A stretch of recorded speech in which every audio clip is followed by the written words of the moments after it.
का वचन है, चांदी के बदले सोने की खान, क्योंकि जहाँ तेरा धन है वहाँ तेरा मन भी लगा रहेगा।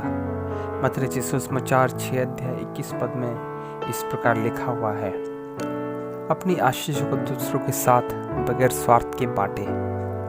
और इस प्रकार वचन कहता है कि पर हे प्रियो, यद्यपि हम ये बातें कहते हैं तो भी तुम्हारे विषय में हम इससे अच्छा और उद्धार वाली बातों का भरोसा करते हैं, क्योंकि परमेश्वर अन्याय नहीं कि तुम्हारे काम और उस प्रेम को भूल जाए जो तुमने उसके नाम के लिए इस रीति से दिखाया कि पवित्र लोगों की सेवा की और कर भी रहे हो। यह उदाहरण हमें अपने भौतिक वस्तुओं को दूसरों के साथ बांटने के विषय में सिखाता है, विशेषतः परमेश्वर के संतानों के साथ। और ये सारी पदें जो मैं आपको बताने जा रहा हूँ, यह हमें बताती है कि अपनी चीज़ों को दूसरों के साथ बांटने पर हमारी आत्मिक उन्नति किस प्रकार होती है। नीति वचन उसका 11 अध्याय उसका 25 और 26 इस प्रकार कहता है कि उदार प्राणी हुष्ट पुष्ट हो जाता है, और जो औरों की खेती सींचता है उसकी भी सींची जाएगी।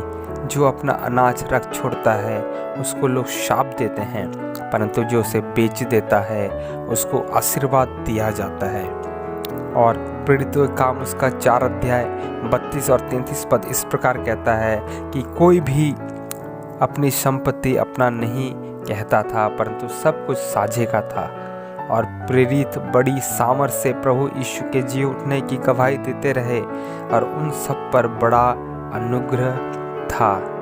फिर उसके बाद गलातियों 6 अध्याय उसका 8 से 10 पद कहता है, क्योंकि जो अपने शरीर के लिए बोता है वह शरीर के द्वारा विनाश की कटनी काटेगा, और जो आत्मा के लिए बोता है वह आत्मा के द्वारा अनंत जीवन की कटनी काटेगा। क्या यह संभव है कि ऐसे आत्मिक आशीषें पाने वाला कभी अपने विश्वास में पीछे हटे, सपने में ही सही? क्या कोई सोना देकर चांदी लेगा? लेकिन यहाँ पर परमेश्वर हर एक व्यक्ति को जो परमेश्वर से प्यार करते हैं और अपने धन संपत्ति को परमेश्वर के सेवकाई के लिए देते हैं, यहाँ अदला बदली का एक मौका है जिसमें आप चांदी के बदले सोना ले सकते हैं। परमेश्वर आपको मौका दे रहा है कि चांदी के सिक्कों को दे दीजिए, और परमेश्वर आपको सोने की खान की अनंत आशीष देगा। धन का धोखा हमारी प्रगति में बाधा डालता है और हमें असफल बनाता है।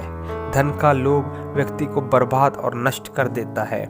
पौलुस ने तीमुथियुस को धनवानों के संबंध में ये निर्देश दिए हैं, भलाई करें और भले कामों में धनी बने और उदार और सहायता देने में तत्पर हों। जब तक धनवान उदारता से नहीं देंगे, मसीह जीवन में उनकी उन्नति या स्वर्ग में प्रवेश सुई के छेद से ऊँट के निकलने के बराबर होगा। हालेलुया।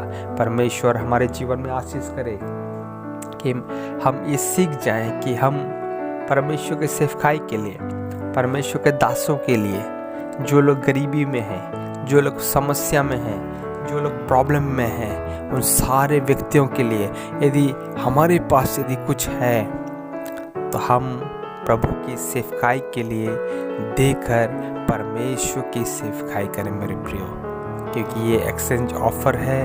परमेश्वर चाह रहा है कि हम अपने चांदी को देकर सोने की खान से अनंत आशीषों को हम बहुतायत से ग्रहण करें। अगर हम परमेश्वर के वचन के ऊपर में विश्वास करते हैं, यदि हम विश्वास करते हैं कि सच में परमेश्वर हमारे आशीषों को और बढ़ाएगा, तो हमें चिंता करने की आवश्यकता नहीं है।